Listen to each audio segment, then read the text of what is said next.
Welcome back to Gale Force Wins Season 3.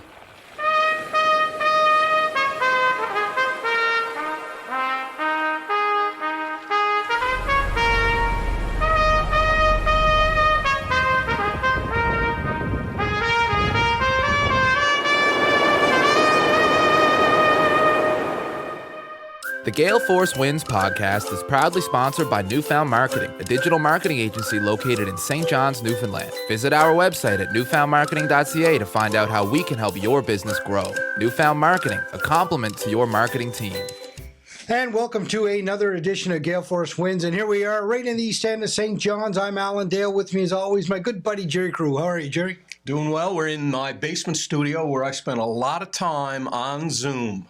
I'm so happy to have you both here. Spend a bit of time putting up some curtains, got some plants and brand new microphones. Charlie, we are really looking forward to having a chat. Yeah, I can't wait to get right into it. Jerry, this is quite a setup you got here. You got little ferns here. It's like that Between Two Ferns show. We're certainly excited to have Charlie on. We always love having guests back, Charlie. Why don't you kick it off by telling us what's on your mind? Maybe give us a bit of a table of contents of what we're going to go through today. But before we start that, tell us about that new tattoo. That new tattoo, that's my birthday gift for number 70, given me by my lovely bride.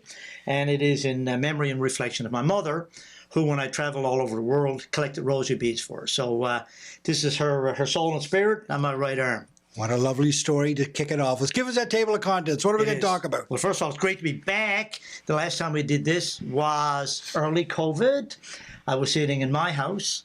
And we were on Zoom. So we went down a track and a tack that's a little different than today.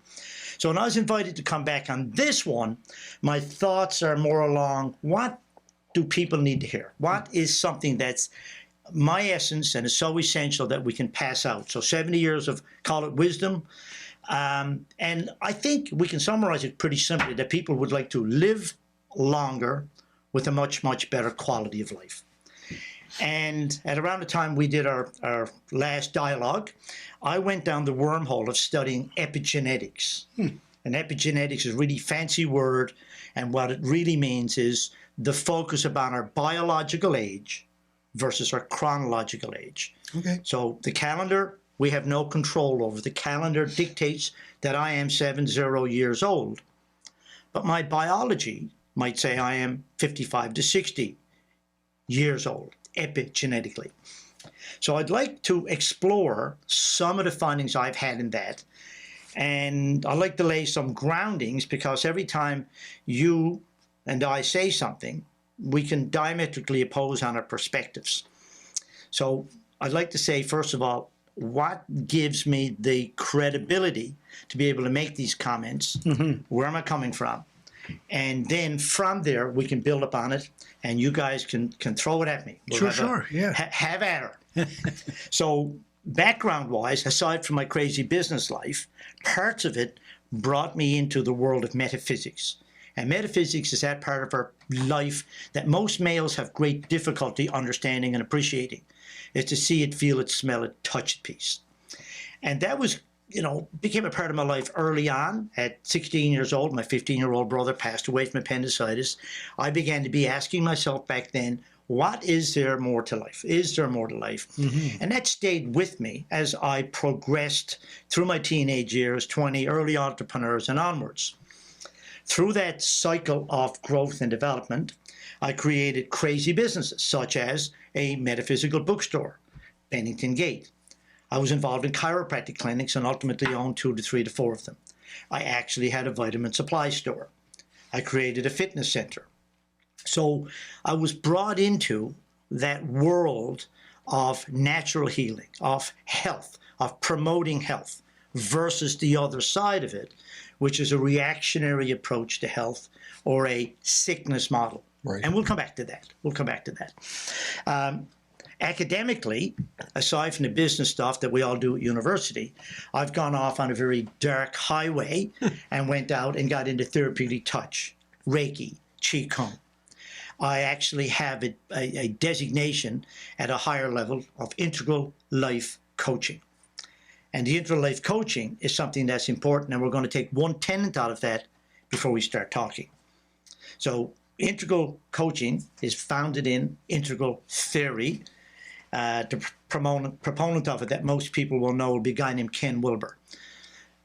And if I were to break it down into a very simple statement for this particular podcast, let's just make the following, and that is that in the eyes of integral theory, every single body is correct. Everybody is correct. Everybody's correct all the time, ... from their perspective. Right. So the three of us can be around here. We can have three different perspectives. And how we look at it, they are correct.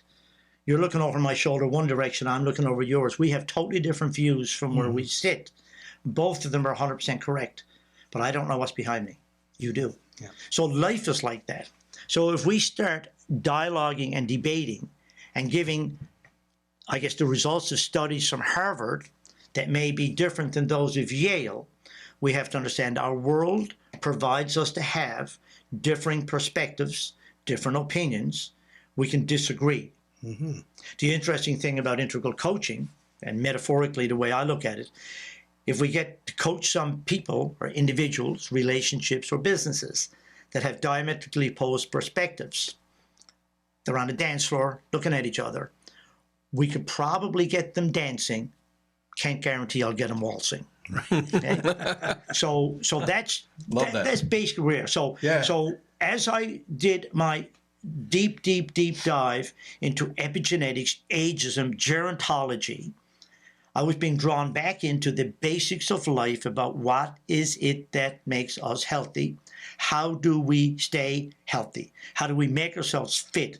How do we change our mindsets, our individual mindsets, and thereafter our community mindsets, and thereafter our government mindsets, into a focus on proactive health practices versus reactive sickness practices? And it's that wormhole that the government has been working in, driven by what we as their constituency expect. Right.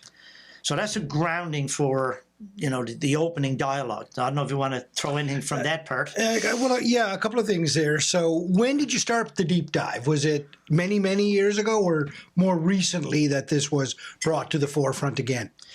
Well, the many years ago was a focus on basic fitness and health, nutrition, diet, exercise. Because of the loss of your brother. You're talking going back that far? That woke me up then. But even as I moved ahead in life, I just always had a propensity to want to be in a gym, on a bike, running, kayaking, rollerblading. It was always something to do with motion. Mm-hmm.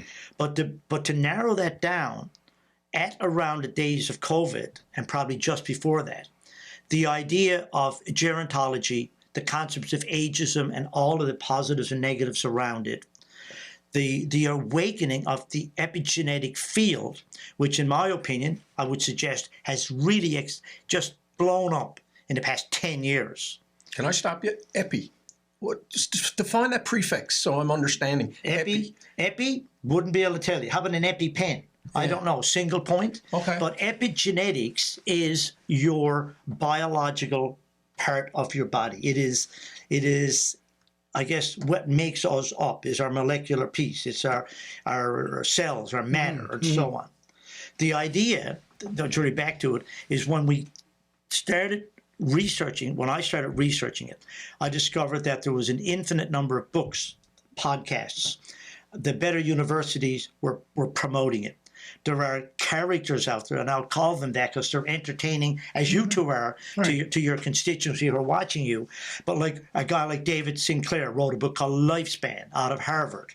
He is one of the gurus of anti-aging. Andrew Huberman, a sleep specialist out of Yale, podcast, just phenomenal. A guy, Dr. Peter Attia, who weaves a lot of what those guys got, and he's got his own podcast in the process of writing a book.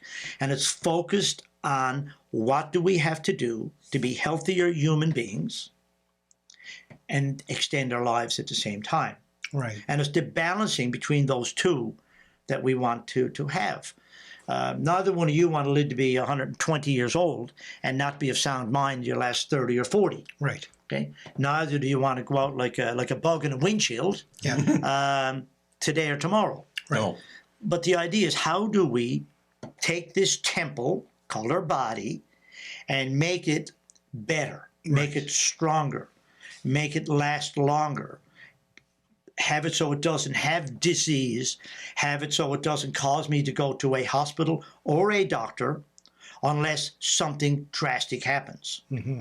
So what's happened is we've created, and we being the 7 billion people on the planet, or if we want to come into St. John's, Newfoundland, and talk about our province, we got 530,000 people here who, by and large, don't think positively about health to start.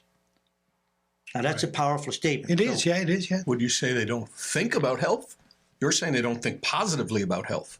Am I saying the same thing? Or is it a different perspective on health? They see it. Most people will not think about health at all unless something is happening to them Right. or a loved one. Right. So we're in a zone of silence, a cone of silence on health, Yeah. unless it is impacting us Right. normally negatively Yeah.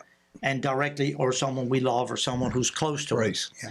So the thing is 530,000 people need to listen to the fact that they do not think about health, and then more importantly, do not think positively about health. What we think about, Jerry, and it probably answers your question better, is we think about sickness, but we don't think about health. Right. We think about cancer or heart attacks. We think about the mental challenges that our friends are having, but we don't think on the other side about, oh, look at John, he just did a 50K hike. Or look at Frank and his wife, who just did a 100-click bike ride. So we're not focused in the right direction. Yeah. So how do we fix that? Like, this is really, really a challenge. So Andrew Fury is up there as a doctor. This is local now, folks. So if you listen to this from outside the province, Andrew Fury is a doctor. He's our premier. He is brilliant. He's a nice guy. And he's taken on the reins of a fiscal ship that is in your metaphor, that is leaking water. Okay, so he's trying to fix that.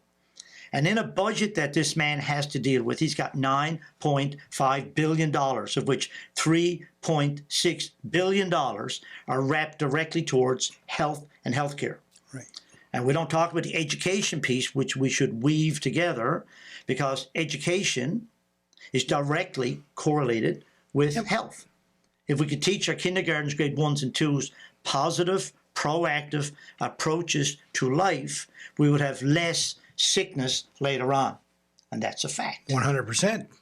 So pretty simple. Yeah. So Andrew Fury puts a budget out, and they have all of the good intentions in the world of changing the orientation, the health orientation of 530,000 people. And they make a statement in their health budget that by the year 2031, we will be the best, if not close to the best, fit province in Canada. And then they go on to say, and we believe we have to do that through physical activity, through movement. And theretofore, we are pledging this much money. But before you get into the money, that's a pretty good statement so far. Oh, beautiful. Right? Pretty good statement so far. Now the money. I love it. The intention is there. Yes. But they're constrained by the fiscal realities. But the intention is there. So the intention says we want to do something proactive to awaken our 530,000 people, who is our constituency, to live better, healthier lives. But then they go and make that powerful statement and come up and they give basically three amounts, but one is dedicated to Canada Games. Important. Let's sit that off. But there's only two other amounts, and it totals $13 million. So I go like this: $13 million out of $3.6 billion. I can't do a ratio that small. I'm a great math guy. Right. But that's just too many zeros for me. Yeah. So I broke it down and said, okay, what is that per man, woman, and child in my province? It's $24.50. Now, integral theory. That's my perspective, my lens, looking at it. And if Andrew and I sit down and chat about this, he'll come back, yes, but Charlie, also included in my budget, in my education budget, Right. in my social services budget, and all these things. I have certain dollars that's promoting that. But we don't see it. It's Yeah. probably there, but we don't see it. So back when Jerry and I were much younger, back in the 70s, I think, there was a thing called participation. Do you remember that? I do. Yeah, you get badges. Get badges. Yeah. Both of us we were on the go. I got a badge. I don't remember what color it was. Yeah, but again, it got you aware of movement Yeah. and fitness Yeah. and health and many goals and objectives and so on.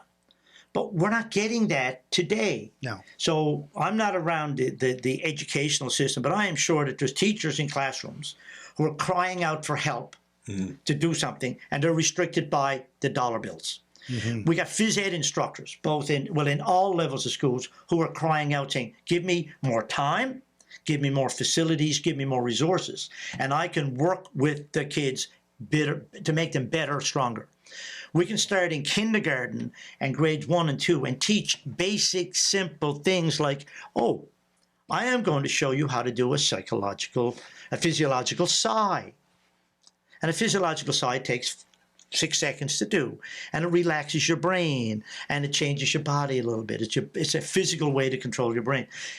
We could teach that as kids so that as they move along in life, they may expand that and become a little bit more aware at a younger age of meditation and what it does to the psychological parts of our body.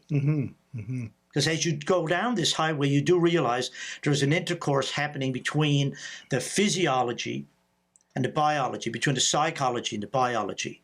And we always say that psychology drives biology, and biology in turn drives psychology. So if you wake up this morning, get out of bed and say, I'm going to have a bad day, then you probably will. Yeah, 100%. If you get out of bed and say, I'm going to have a fantastic day, it's going to be healthy, then you probably will. Yeah. So our intention dictates what we do. Charlie, a great discussion thus far. Tell me, is staying back to the dollars and cents and the government's intention and stuff, do you think it's only a government problem, or are there other segments of society that should lean into this as well? And I'll give you an example. I mean, you've got industry out there that wants the best talent that they can get. They're invested in many cases in educating the best talent. Should they not educate them physically as well? Because if you're physically fit, you're on your game all around. Is there a place there for them as well? This is I love your metaphor. So all hands on deck situation. Okay, every single body has a piece to play in it. So I, as an employer, have the right and the ability to influence a little tiny bit what the people who work with me do or the people who come in contact. So, for example, in our organization, we will share cost of gym memberships with people. Right. So that's one way. Yeah. And many others got programs. Bigger companies have actual trainers coming in. Yeah. Courses open you up, pay your trips to go to places that are fitness focused. Right. But the thing is, it's an attitude that we have to change. And the attitude starts at a young age. And we also have to know, to go back to the premier. So Andrew's got to realize that in order for him to make societal changes that will stick, it's going to take 10, 15, 20 years. Yeah. And so, we're not all like the Chinese and Japanese with that long vision. But if we start programs young enough and keep with them, then 10 and 15 years from now, the problem will be less than it is today. So we're all out clamoring today about the cost of providing healthcare to sick people and injured people. And trust me, assuming we're living in a 100% wellness-focused society, we still need the hospitals, the doctors, and the nurses to deal with things that are going to happen, whether it's a car accident, whether it's a psychological issue, whether it's a genetic thing that happens. But what we can do is we can slow down that process, and in the slowing down of the process, give people better quality of lives as they are progressing through life. So it all ties into the educational piece is significant. And any educator listening to this will pat me on the back and say, hallelujah, brother. Somebody is saying that one of the primary causes of our health crisis is education. Well, it is. And it dovetails us then with the economic capabilities of people, because if you don't have a good education, then you don't end up with the careers and the path and the opportunities that you get by getting a good salary, which enables you to then buy better foods, to go into a fitness center, to get the equipment you need. So it's a all hands on deck, and that is that we got to sit back and put it all together. And so often governments and everybody, again, I go back to integral theory. Every single body is 100% correct from where they are. Right. So they can disagree with us all, and we will accept every single opinion, but let us get an objective, a purpose. And the purpose is, as a society, can we not change our psyche to one of wellness rather than sickness? Yeah. And so where do you begin with that? How do you do that? And that's $1 million question. Well, I can't help but think about the schooling system, and my wife's a teacher. I would hazard to say that the way a day starts hasn't changed since the three of us were in grade school. Love what you were saying about the breathing and the sigh. What was it? The sigh? It's a physiological sigh. Would you like to do a physiological Let's sigh? do one. Because it sounds like you could do that in the morning to start class. You can do it. Let's do it. A kid can do it. So a physiological sigh, all it is very simply, is you inhale 2 breaths through your nose, and we'll do it in a second. Let me explain it. You inhale as much you can, and then top it up. And then what you do is you actually let it out, controlled and out. So you actually are sighing. You don't have to make the sound. So we'll go, when you breathe out and you go in, 1, 2, go.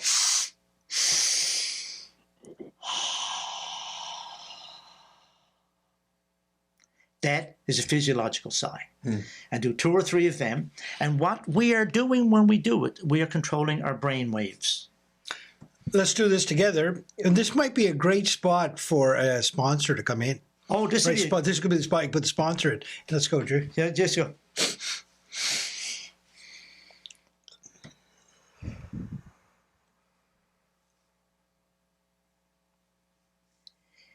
And that is not meditation. That is simply taking a physiological function in your body and affecting your brain. You know what I see when in my mind while I'm doing that, I visualize almost turbulent water going down deep to me personally. Were you ever on the ocean? There you go. But that's what I see, right? Yeah. I see the turbulence and you settle things right down. Charlie, thanks for introducing not only us, but the audience to that simple little technique to calm yourself. And oftentimes, if I'm public speaking, I'll do a similar tactic to calm myself before I go up on stage. That's a great technique. Charlie, in your deep dive in all of this, you must have discovered countries or cultures that were doing it better than us, or what would the gold standard look like? Could you speak to that? I can, and it's been spoken to by many more before. So let's not go and get too much into it. So blue zones is a term of certain countries in the world whereby there are more centenarians, more 100+ people per capita than other places. I think Sardinia is one. I think there's a Mormon village down in South United States is another one. Right? So there's but there's I'm 7. familiar with it, yeah. So it's a blue zone, and that ties into how they live their life, the closeness of family, Right. the type of foods they eat, the fact that they tend to walk more, they tend to interact more. And I would suggest, and again to the mental health pieces, which are so important, that they stress less because they've got this community of support. And there's some similar, I guess, characteristics of all of them. So they're out there. There's blue zones. People can Google the term. It's great. Take some of those characteristics and bring them into your life, and they will work for you. Right. But we can't. So let me just weave into this. About 1.5 years ago, after I had gone into studying the epigenetic aging piece so much, I created what I call a HOG list, healthy old guys list, healthy old G. Now, the truth is, it's healthy old geezers. And it started off with being guys 60 and above, and I started off with 6 to 8 guys on it, and now I've got about 100 souls. Wow. And it's stretched down to some 24, 25-year-olds said, let me know that knowledge now. And I'm sorry I didn't know it then. Right. So I put these out by summarizing some of the low-hanging fruit that we all can do at any age that will improve our lives. And they're pretty simple. And I'll throw a couple out. So one, intermittent fasting and or time-restricted eating. So those two, a little different. So intermittent fasting is as it is. You will take a day or two and you don't eat. Pretty simple. Pretty simple. And in that period of time, you drink water, drink coffee, whatever it is, but you don't take food in. So aside from the fact that you are not putting calories into your body, you are simultaneously giving your digestion and elimination parts of your body a rest. Yeah. To get a holiday for a day It's or like two. a reset almost, isn't it? But just chills out. So it gets to settle back. So that's intermittent fasting. And again, Google it, get into it, and yes, you will find contrarian perspectives, pro and con. Okay? Nothing that's going to be said by any of us, or by me in particular, is going to be cast in stone. You got to check everything out to suit your own biology. Yeah, 100%. Okay? So that's one. The other one, time-restricted fasting, is you pick a period of time of the day, say 8 hours a day or whatever, and you will eat within that window every day. Yep. That's it. So if you start at 8 o'clock in the morning and you knock off at 4 o'clock in the afternoon, or start at 9 in the morning, knock off at 5. Okay, that's your food window. You take in there, nothing before, nothing after. That becomes your lifestyle. Right. And again, it gets a structured pattern for your body and so on. So that's one thing.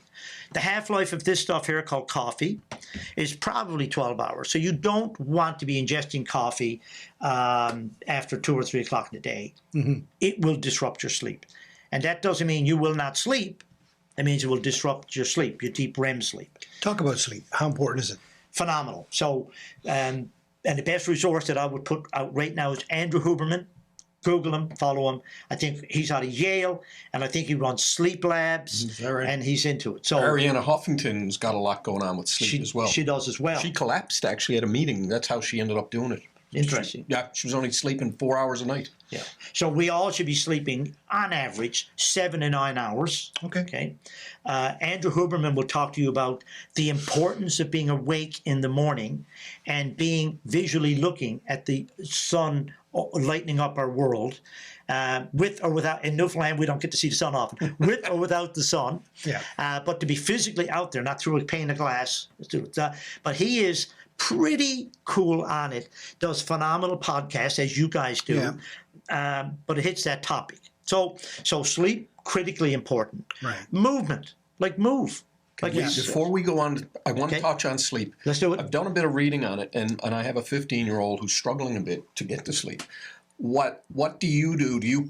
I've read that preparation for sleep is really important. For example, bright lights, social media, and all that. So what I'm trying to do, and I have these hue lights, actually, these red lights here, and I can turn them all reddish to lower the lighting going to sleep, to signal to the body that it's time to go to sleep.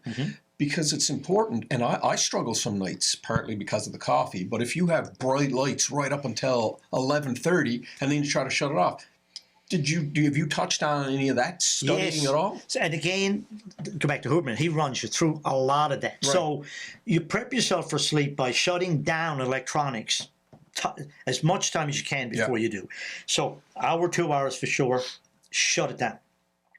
Do not have a TV in your bedroom, but hey, I'm one of the weird people in the world who do not have a TV in a bedroom. But again, I'm one of the weird people who don't watch TV. Yeah. Ever.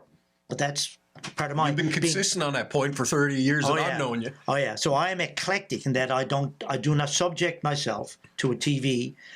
So it's not in my room.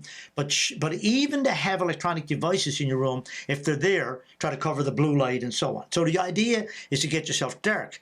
Now, with that being said, a contrarian perspective, someone like me, I sleep with no blinds in the window, and I have a perfectly solid sleep. But again, there's exceptions to the rule. Generally speaking, a cool room, no lights, fresh air going through, and the blue light down and extract yourself from electronics, these these phones, which should be shot. Don't touch it before you go to bed. Yeah. Don't have warnings on it. Don't have it on silent. Have it there. Don't drink coffee after, say, 2 or 3 o'clock in the afternoon. And that will at least get you grounded into a nice pattern. And then you can get into all of the technology on mattresses and softness and firmness and angles and pillows. Yeah. So there's a whole industry out there on sleep. But those who do not sleep cannot achieve optimum health. Yeah. So that's just 100%. I think that's a given. I think everybody would agree that sleep is probably one of the key factors. Yeah. Yeah.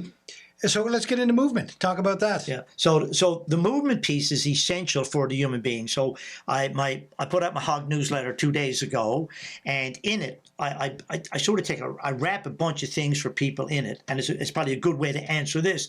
Is as you are getting out of bed in the morning, say to yourself in your head or speak it out loud, I am going to have a healthy day. So we start off with that intention. And as soon as your feet touch the floor, let your toes go down and just stretch up and down a little bit. That's movement. Move your arms a little bit. Stretch your body a little bit. Then from that moment on, most people do not work out in the gym in the mornings. They should, but they don't. And why the morning, Charlie? Should they why work out in the morning? Way better. We'll come back to that, but Okay. just that's All way right. better. Yeah, Okay? keep going. Sorry to interrupt you. No. Interrupt. Yeah. It's the way to be. So you go and get in a shower. So as you're in your shower, you get it all warm and steam and all that. End your shower as cold water as you possibly can. As it changes the body's interpretation of what's going on.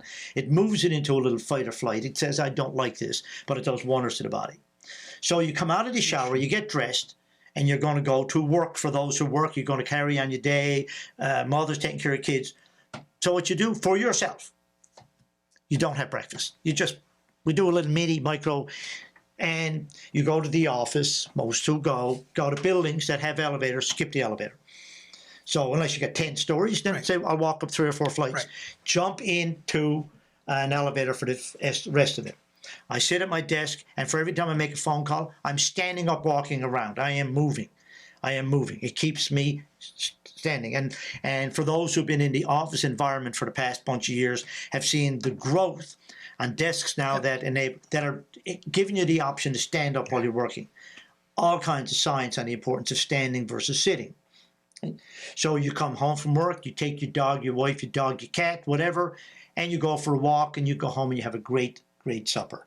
And that was after having salad for lunch. Right. So the thing is, you can incorporate a whole day of action and activity. But science says the following. So not just when we work out, back to the working. Resistance training is absolutely essential to the aging human body. Okay? There is a medical term called sarcopenia. And I don't like using big words because I never understand them myself. I guess I Google these crazy things. But sarcopenia is age-induced muscle atrophy. What it basically says is for the average human being, I'd say males for sure, and ladies about the same, around 45 to 50, you're going to start losing muscle mass from that moment the rest of your life unless you introduce resistance training. And I use the term specifically resistance training versus weight training. Resistance training can include your own body weight, elastics, and or anything you can find in the gym, whether it's a kettlebell or dumbbell or barbell. And the idea is to try to get 3 to 5 workouts a week forever. And so the resistance training will offset the sarcopenia. The muscle loss affects aging human beings. So when you start getting above 50 and 60, and in my case 70, you have to be extremely careful with balance. So those who have retained muscle mass will retain a better control on their balance. Right. Okay. So when you get focused on that, Balance as in physical balance. As in physical balance. Yeah. As in physical balance. So for me, as I study this and become aware of it, I introduce balance and flexibility training into my routine. So I will get on simple things like in a gym, a Bosu ball, a round ball, do one-legged exercises, and cause yourself to be always being thrown out of balance. So you have to, your work is stabilize your muscles, your obliques, and so on. Right. So that's important. So strength training, absolutely essential. Cardio, obviously phenomenal. There is a recent study that just came out, and again, I'm going to keep qualifying and saying this. Yeah. We can find a study to oppose this one, but this is a really cute one. It says that if in fact you bring your VO2 max, what a great term that is. Yeah. Let's talk to that for a second. VO2 max is you are walking, running, jumping, doing something at such a level you can just barely speak to somebody else. So let's just take that. Your heart rate is up, but also your oxygen intake is being moved. So it's a VO2 max. So if you get your VO2 max up 6 minutes a day, 3 to 5 days a week, you will have a 12% less chance of dementia. And if in fact you get dementia, 12% less impact from dementia. Okay. Now, how do we get 6 minutes of VO2 max? 490. So we do 4 sets of 90 seconds, somewhere through the day, but preferably within the same workout period of time. So That's four it? times 90. 4 times 90 seconds is 6 minutes a day. Doing what? Doing anything you would like, walking up and down stairs, Just to get jog, that. Yeah.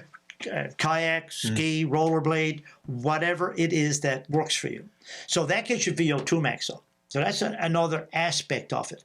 And a lot of the things you'll find in health, that when you incorporate them, they become like they flow into each other.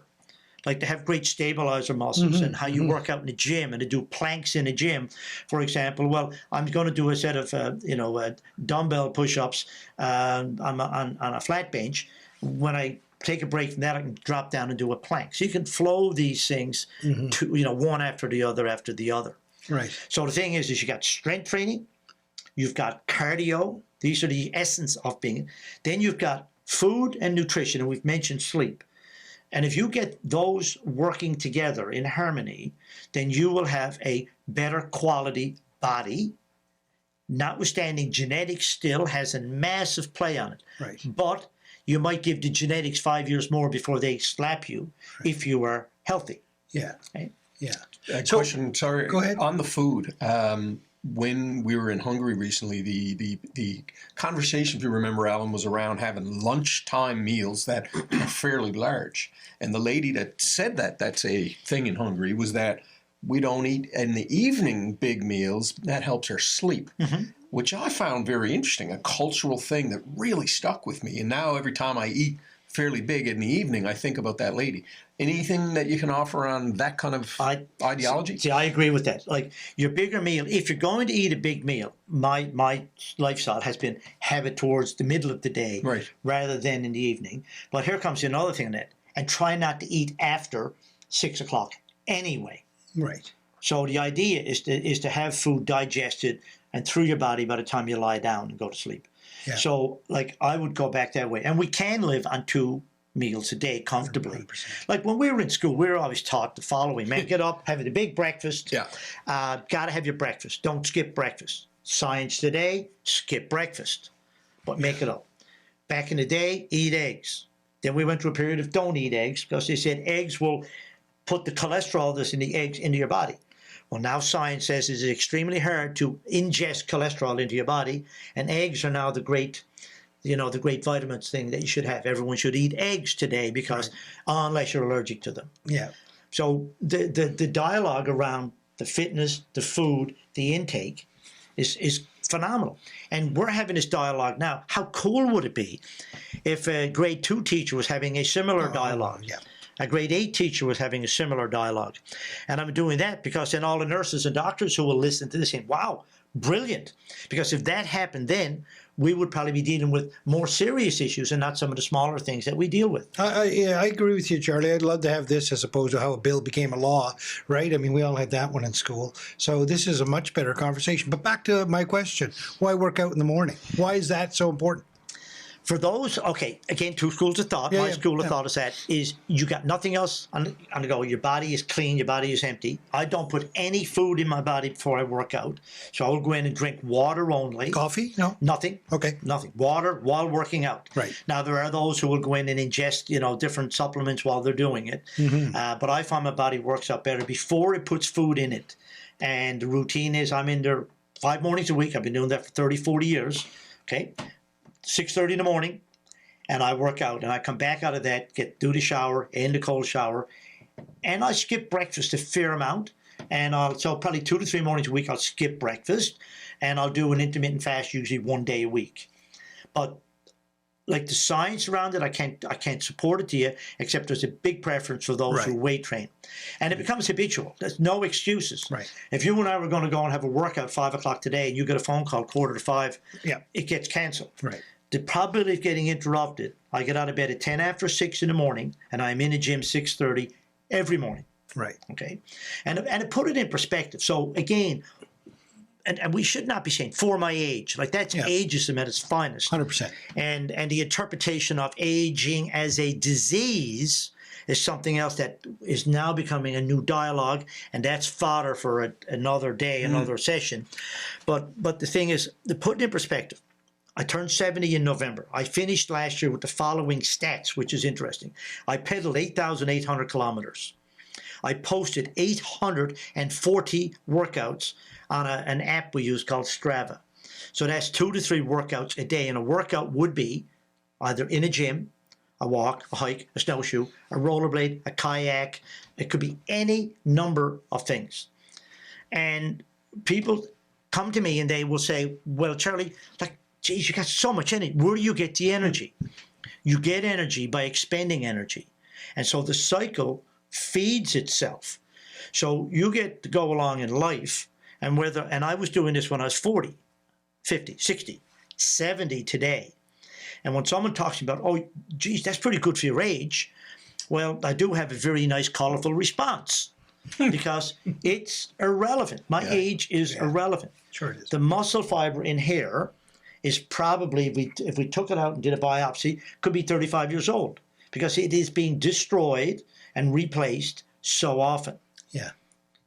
And so we I got a guy I train in the gym now for the past 2 years, and he's morphed himself into an extremely healthy specimen. So we can do it. There's articles out there, there's science out there that says whether you're 50, 70, or 90, if you start, and I'd say resistance training, I'm sensitive to the term weight training, because not a lot of people can get into a gym. So if you can get out of bed and do some push-ups, do some sit-ups, do some planks, all of those things, at any age, it is beneficial to you unless, let's go give the doctor's unless thing here, unless you have a condition that would presuppose you to some damage by doing it. So basically speaking, the average normal human being with no known complaints gently ease into resistance training is nothing but good for you. Charlie, was there ever a time that you were docile, you didn't move like this? Was there ever a time in your life, and how did you kick yourself back into it? Or was there ever a period where it just dropped off for a bit? I don't know. I have to ask my mother, who's long gone. I probably came out of the crib kicking and screaming. When I went to university is when it ignited. And it was 2 things happened then. One, I was a young guy at university, and while in the 1 month, my brother passed away. So 2 things happened. I ended up having access to a facility. I got involved in my first semester with Dave Jackman, who was a great karate guy, got us into Kempo karate at university. We got into weight training at 16 years old. Right. So that started it, and I have not stopped in my whole life. Wow. And Jerry and people who know me in business even, like, I am so busy. I've had so many things going on at once, but I have this belief system, and I think everybody should adopt it. And that is, your body is a temple. It is the temple to your soul. It is the temple to your ability to be a partner, whether that's a wife, whether it's a father, grandfather, mother, whether it's a friend, partner in business. Without the temple, whole and healthy, nobody can be as good a parent, partner, friend, or whatever if they have a weakened temple. So it's incumbent upon us, I think, by virtue of the gift that we're born on the planet, to do our best to manifest our full destiny to become solid in the core. And that's the physical side. If we want to come over on the soft, gentle, psychological, interpersonal let's get over there. Let's get over on that side, because I'd like to explore that too. Yeah. So that piece is as important. Like, you can't have, one without the other. And so as we are going through our lives, we tend to not pay attention to what goes inside here. So there's a lot of gray matter in there, but generally speaking, we have the ability to control our brain, but we normally don't. And we can do it simply through meditation. And when you understand what's going on there as a layperson, so, let me further qualify myself. I've never taken a biology course.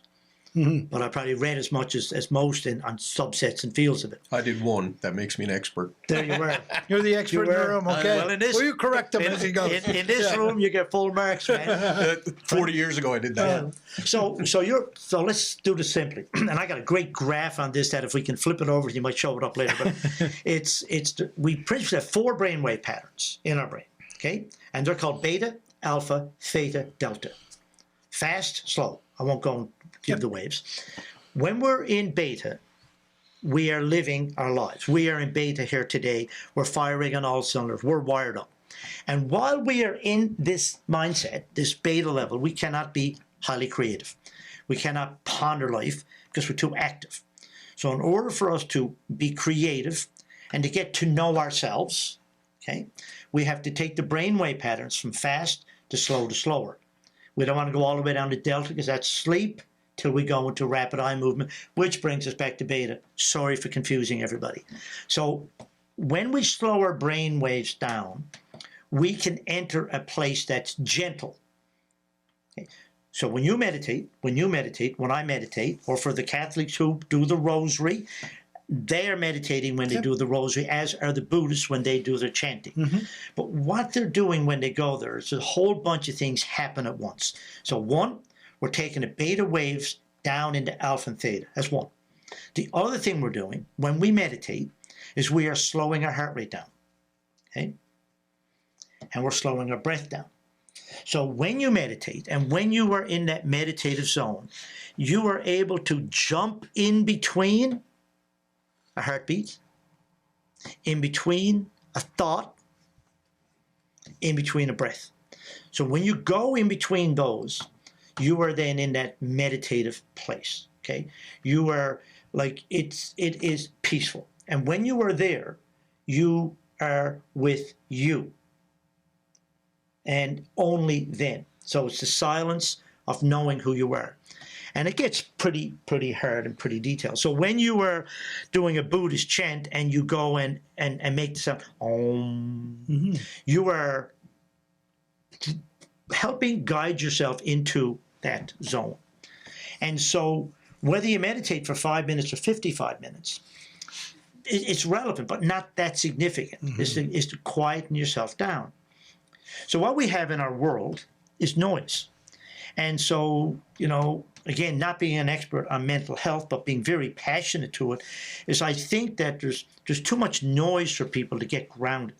Yeah. There's too many expectations that are placed on people, real or imagined, that people don't take the time to stop and talk. The world of family as we knew it is so changed. That whole, get together and have dinner around a table together and family vacations together are less and less and less and less. So the whole cohesiveness, the social fabric that was back in our day, I'm not saying it was good, bad, or indifferent, is different than it is today.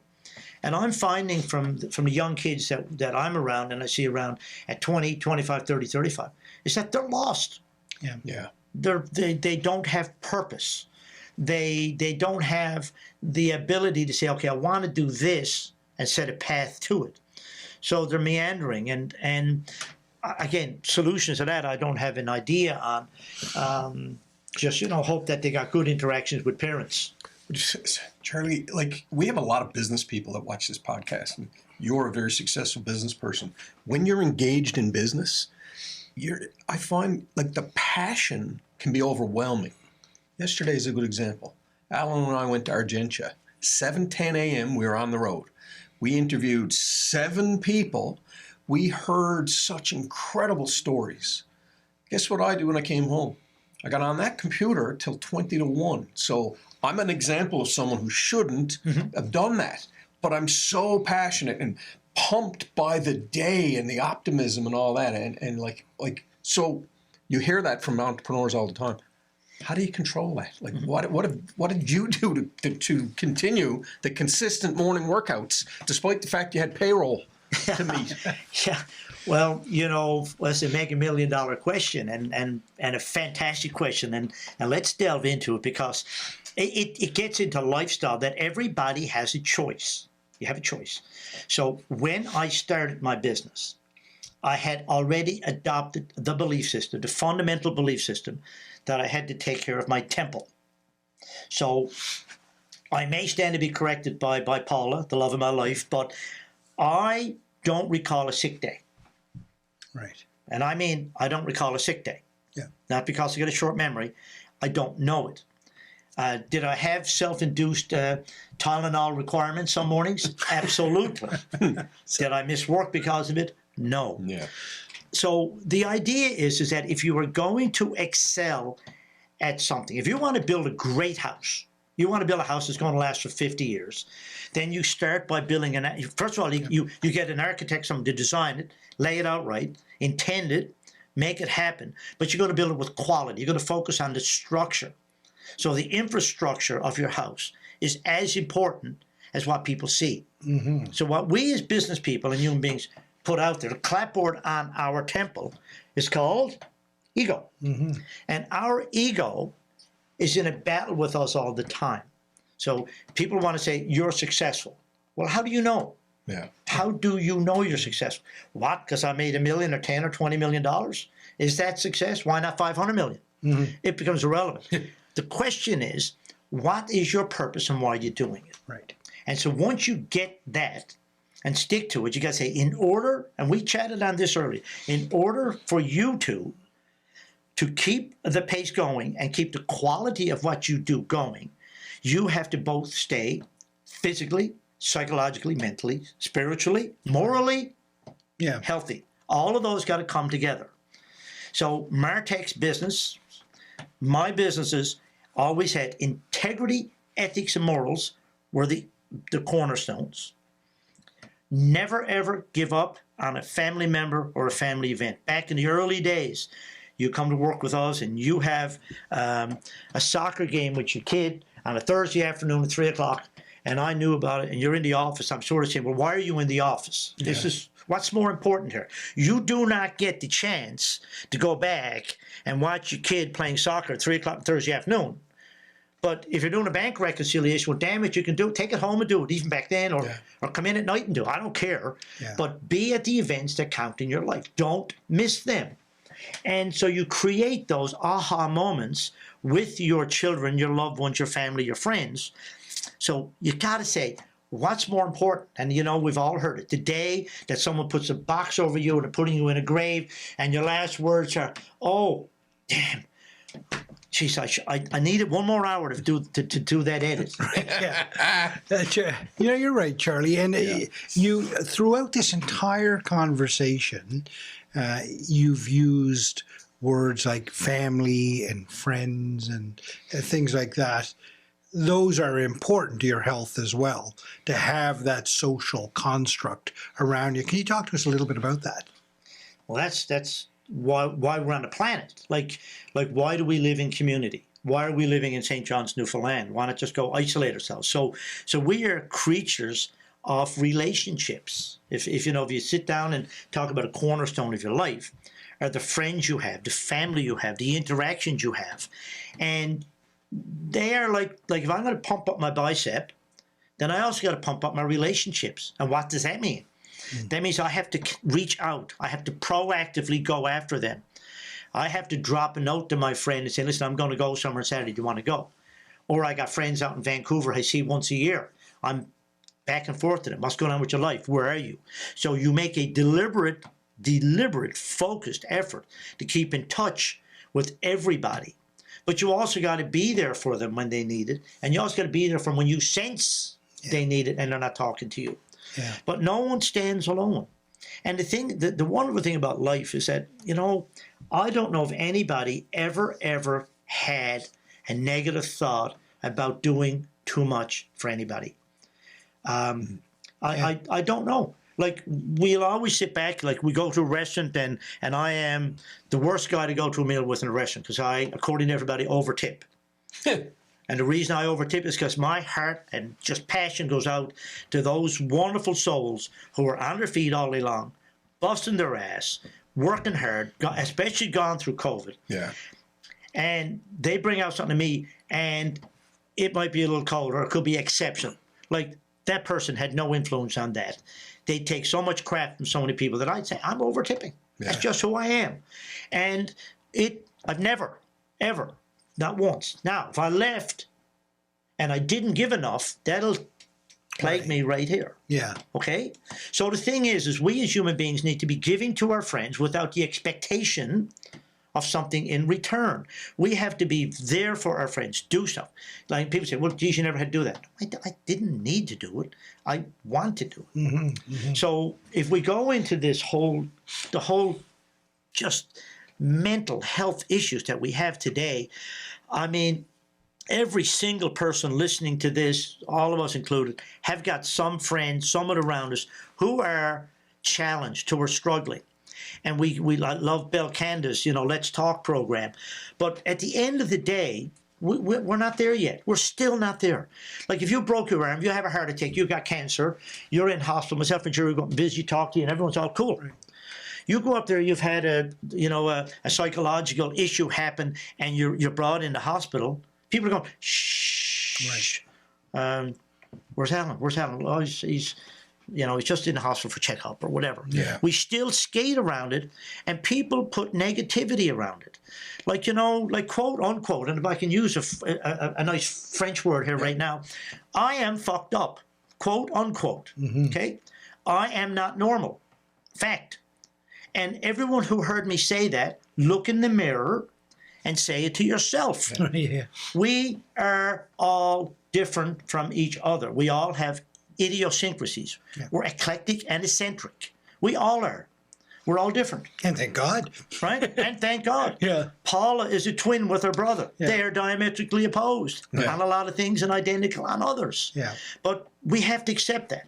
And then comes the other piece. Like who gave any of us the right to judge other people at all? And I'm not trying to get biblical. I'm just trying to be very straight line. Yeah. Who gives me the power to say you are lesser than me or greater than me? My dad, bus driver of many years, taught us way back when.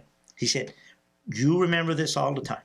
You are equal to everybody else. There is no one greater, no one lesser. And theretofore, whether I have the people who work in my company at the higher level or lower level, and that's not fair at level, are all equal. Right. Equal. Yeah. And it's like if I give a $1 bill or $50 bill to someone down on Water Street, people say, well, what are you doing that for? You don't know what they're going to do with it. I said, I don't care what they do with it. It's in the intention of helping another human being. Right. Do I do that? Yeah. So judgment kicks in. So the judgment factor is alive and well in our mental health challenges. And again, I'll go back to the premier and I'll go back to the health professionals and the social workers and those who are exploring it in sociology is, oh my God, what a task you have to deal passionately and humanely with that I don't know, it's like, how do we solve it? It's a problem that is not new, but is growing exponentially. Charlie, there'll be many people that are going to watch this podcast and they're going to be inspired to say, I want to tweak my life up a little bit here. I want to make some changes. And many people will be like, I don't know where to start. I just don't know where to begin, whether it's the physical fitness, whether it's the mental health piece and the meditation piece, whether it's diet. They just don't know where to begin. How would you respond to that? Like, what are some things that get you going? Like you talked about, you get out of the morning, and that's a great one. You just wake up, open your eyes, and hopefully while the sun's coming up, because I enjoy doing that myself, watching the sun come up, and say to yourself, I'm going to have a good day today. It's going to be great. We're going to accomplish good things. That's a good start to the day. What would you say? What to those people that are struggling to just get it going? Yeah. And again, just a powerful question. And as you can, by asking the question, there's so many different challenges to different people that a one-off answer is not there. If someone is struggling to pay their rent, if someone's got a child who's waiting to get in hospital, if somebody's just got laid off from a job, if someone's like, we can list down, what do you say to the person? Like, the reality that I have come to in my life, that no matter what I am experiencing in the moment, be it good or bad, 5 minutes from now, a day from now, 10 days from now, I look back on it and I've moved through it. We've all been in a place where everything around us is black. We get there. And every human being, even someone as positive as me, every once in a while you drop yourself in and say, what if? And then you have to move out of it. So, like, to have empathy for everybody is hard to do, but it's a must do. And people got to get grounded in themselves. So if you were to say, you are a good person, like, you are a good person. No matter who you are, you're a good person. So let me take it another stage. You are a great person. Okay? So look at yourself. Say, I am good. I am wholesome. I am worth loving, and I am able to love. And as human beings, if we all could get into doing those two purposes, which I say is the only two reasons we're on this planet, one is to learn love. And the only way to learn love is to receive it. Right. And then you have to give love. Okay? And so you have to learn how to give and receive love, teach and learn. And those things come together. So no matter what's going on in your life, if you say to yourself, as bad as it is, I'm just going to reach out and love somebody today. And, hopefully from that, someone loves you back. Because you and I know, we all know, man, we can start off by talking about epigenetics and aging and quality of life. But by God, we as human beings got to get more empathetic, more equalizing in our thoughts on our fellow human beings, and put it in action. Like, how often do we say, oh my God, it's Christmas time and this poor family needs help. And we go out of our way and we do all kinds of wonderful things. And we sit back and say, oh my God, I did that. And I don't want to burst your bubble for doing it, but ego is patting you on the back. How many people who've done that worthy, wonderful, beautiful expression of love do it again and again throughout the year for those people? Some, none. Right. And so we go out, and so we drive ourselves based on what's nourishing to us, what feels good to us, rather than going out and say what feels bad to us, but help someone else. Charlie, I'm going to bring us back to the kind of beginning of the conversation when we talked a little bit about government and their focus and all that kind of stuff. What could we do collectively to help the government, to help them get to their goals of a healthier society? What could we do collectively to do that? So the easiest answer to that is to start off that in order to get to the collective, you have to start with the individual. Right. So if every single individual, as I mentioned, as they're getting out of bed in the morning saying, I'm going to live a healthy life, or I love me, or whatever. Rick Ellis, is that his name? Rick Ellis was a writer who was on the plane that went down the Hudson. And they were about to crash. So this is not solely the pilot. This is a guy who's in the back. I think his name is Rick Ellis or Rick Elias. And he was asked, what's the last thing that you thought about before you hit the water? Because you assumed you're going to die. You assumed you're over. Right. And he said, I put my hands around myself and I said, I love me. So that is as powerful as anything. So if you and me and everyone individually start up saying, okay, we're okay. We're okay. I got issues. You got issues. We all got issues. We're equal. I'm going to live a healthier life. And then start that at an individual level and live it.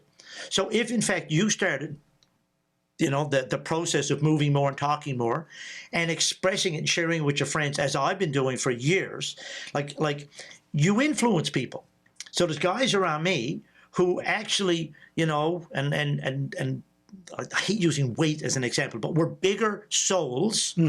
And by mucking around with me and hanging around with me and getting on a bike or getting on an e-bike, drop 15, 20, 30, 40 pounds, and they feel way better about themselves, as much as being out there, as much as losing the weight, as they are for the social interactions. Right. Okay? And that's another thing. We focus too much on body weight than on fitness and health. And like I had a conversation yesterday with two chaps who were, you know, a little bit larger than I am, and we both talked. And I said, boys, how you doing? One guy said, I'm doing this. I focus on this lost bit of weight. This guy said, I haven't started yet. I said, boy, listen, honor and respect whatever you choose to do.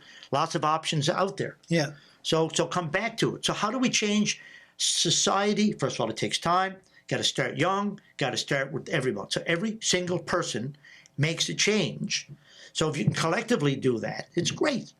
So if you start doing it, and your family starts doing it, Jerry's family starts doing it, then it starts spreading out. Right. You're sitting down to supper some night and say, guys, you know, what are you doing tomorrow? Saturday. I'm going to sleep in. I said, tell you what, 8 o'clock tomorrow morning, meet me in the park. We're going to do a little half-hour walk. And so you start.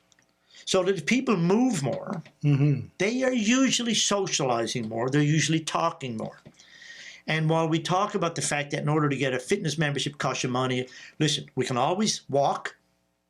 We can get outdoors. We can use our own bodies for resistance and so on. So there are ways and means of starting a process to health that doesn't take a lot of effort.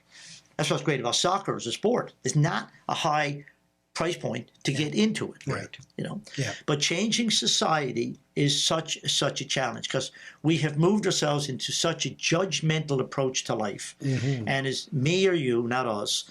It's not we. And you know, like this crazy thing here, I avoid it like the plague. You know, I've never joined Askbook. I don't know what it's about, other than to connect with my stepdaughter. Yep. So my name was Sarah. I have on Twitter. I follow 10 people. I have 2 of which are, one is the Pope, the other is the Dalai Lama, and I'm not religious, but I am spiritual. Right. And if I need to follow someone else, I have to drop somebody off.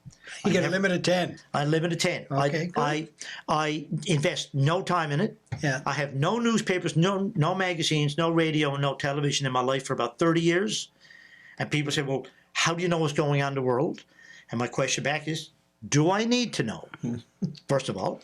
But with that being said, if I want to know what's going on in Ukraine, I will research and pull the news to me. Right. So it comes from a source that I will search out and I will find. Again, eclectic, eccentric, and I am off the wall.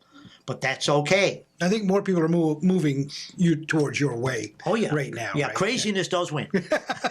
For sure. Yeah. But again, we have to get that out there. So how do you spread the message to so many people and that it is essential for the 7 billion people on the planet to start changing how they've been living their lives? When you get home at the end of the day and you look at yourself in the mirror and say, am I happy? Yes or no? If you're not happy, what do I have to do to change? What's the first thing? And there's another thing about happy and happiness that I've got is like a straight line. A straight line is a straight line. It cannot be straighter. I'm thinking happy. If you're happy, then be happy. To seek a greater happiness, I don't know if you can conjugate that. Right. Yeah. Degrees of happiness. Degrees. If you're happy, be happy with that. You know. Right. So you know the thing is we could go down that health highway so much, you know, and again, as I told you before, like the idea of hitting up nutrition, hitting up exercise, hitting up psychology, hitting up meditation. I'd recommend anybody get on podcasts, which are free, you know, whether Spotify or YouTube, and chase you guys. But if you want to chase health, chase Andrew Huberman, David Sinclair, Peter Attia. Like these are guys who are out there every week, every 2 weeks, putting out the latest in science on things. Like, for example, we keep giving little things, but if you want to go walking and you don't want to ever run, and I understand it, I am not a runner. My own belief, it will ultimately destroy your ankles, knees, and hips as you get older. But walking tends to be pretty cool. There's a new science out there. We used to call it backpacking. It's now called rucking. And so rucking is walking with a weighted vest on. And trust me, you put 15 or 20 pounds on your body and walk the same as you did before, it gives you a workout. Right. So for those who don't go buy a ruck, get a knapsack, shove a 7-pound bag of flour in it, if they still make that, and walk. Yeah. Yeah. So there are ways of doing it if you have the intention to do it, to be healthy, to be fit, right, to be happy. Charlie, you talked a lot about Hog, not the Harley's owner group, but healthy old geezers, yeah? Yes. How do people get involved in that? Well, they usually come to me through a friend. So if somebody wants to be on the list, it goes out. So again, I'm not a lover of the media form. So email goes out, blind copy, so nobody knows who's on it. Right. Send me your name or, through a friend, and I'll just put you on the list. Okay. And in it, you get some phenomenal dialogue on the latest and greatest in science, kept to 2 pages or less, refer you to some good podcasts. And it's, when you look back at it, they're pretty interesting. Right. And a cute one, and again, we can drag this on. When COVID ended, I saw amongst my healthy friends, the people who were actually proactive in all this stuff, a deterioration in their focus. So I wrote a little page and a half on recovering your power from COVID, with my belief that we as a society took our power as human beings and gave it to COVID. We gave it away. Not all of us, but a lot of us gave it away. Mm-hmm. And you heard that power being given away, such as, I haven't spoken to anybody in a month. Yeah. I haven't gone for a walk. Yeah. I'm at work, but I come home, I see nobody. I'm after putting on 25 pounds. Mm-hmm. I got pains in my chest. I'm really feeling sad at night. So all of those are examples of giving your power to COVID. Mm-hmm. So my article was on, pull it back, recover your power from COVID, take it back, take ownership in your life.